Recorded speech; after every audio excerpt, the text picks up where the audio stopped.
మన భారత సైన్యం ఏదైతే పాకిస్తాన్ ఉగ్రవాద శిబిరాల మీద దాడి చేసిందో దాన్ని నేను మనస్ఫూర్తిగా స్వాగతిస్తా ఉన్నాను.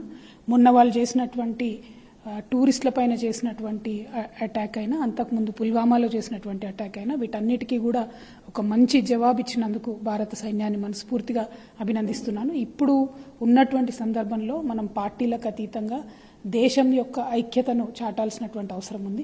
అటువంటి సందర్భంలో ప్రతి ఒక్కరం కూడా భారత సైన్యానికి అండగా నిలబడాలి, వారి ధైర్యాన్ని మెచ్చుకోవాలి. మన భారత సైన్యం ఏదైతే పాకిస్తాన్ ఉగ్రవాద శిబిరాల మీద దాడి చేసిందో దాన్ని నేను మనస్ఫూర్తిగా స్వాగతిస్తా ఉన్నాను.